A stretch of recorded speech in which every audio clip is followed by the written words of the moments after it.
Hello bachcho, let's read the question.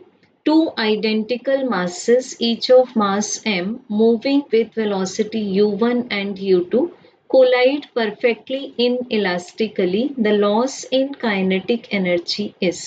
So बच्चों given है हमें दो identical masses, तो एक mass को मान लेते हैं capital M और दूसरा भी है capital M. अब ये initial velocity u1 and u2 से move करते हैं और जब ये कोलाइड करते हैं तो इनके कोलिजन का जो नेचर है that is perfectly in elastic collision. अब एक परफेक्टली इन इलास्टिक कोलिजन एक ऐसा कोलिजन है जिसमें कि जो लीनियर मोमेंटम है वो तो कंजर्व रहेगा क्योंकि यहाँ पर टोटल फोर्स जो कि सिस्टम पर एक्ट हो रहा है दैट इज एक्सटर्नल फोर्स उसकी वैल्यू है 0. बट बच्चों यहाँ पर जो काइनेटिक एनर्जी है उसमें लॉस हो जाएगा तो हमें फाइंड करना है that what is the loss in the kinetic energy. तो परफेक्टली इन इलास्टिक कोलिजन में कोलिजन के बाद में दोनों जो बॉडीज हैं वो एक दूसरे से स्टिक हो जाती हैं and then they move with the common velocity v. तो फर्स्ट ऑफ ऑल हम यहाँ अप्लाई करेंगे the law of conservation of linear momentum. So बच्चों इसके according the total initial momentum it means mu1 plus mu2 equals हो जाएगा total final linear momentum के जिसको मान लेंगे 2mv जहाँ v पूरे सिस्टम की फाइनल वेलोसिटी है. अब दोनों साइड से mm कैंसिल हो जाएगा तो हमें मिल जाएगी v की वैल्यू फाइनल वेलोसिटी की value u1 plus u2 divided by 2. इसको मान लेते हैं इक्वेशन नंबर 1.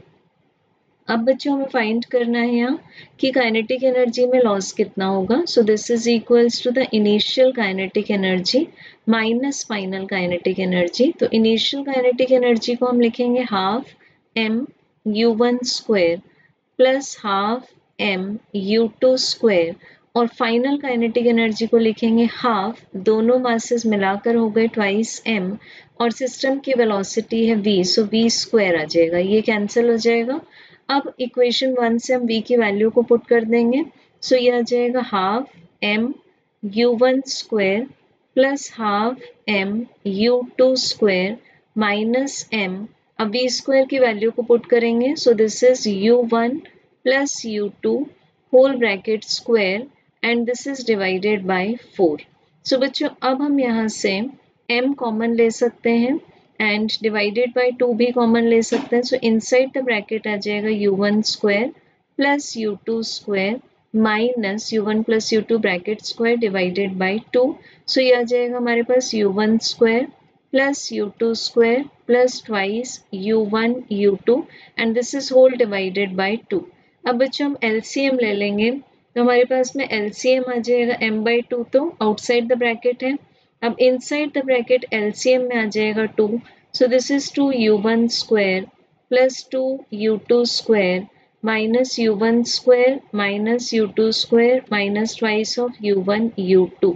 सो बच्चों अब हमारे पास आउटसाइड द ब्रैकेट आ जाएगा m/4 and within the bracket आ जाएगा u1 square plus u2 square minus twice of u1 u2 जो कि आइडेंटिटी है u1 minus u2 whole bracket square.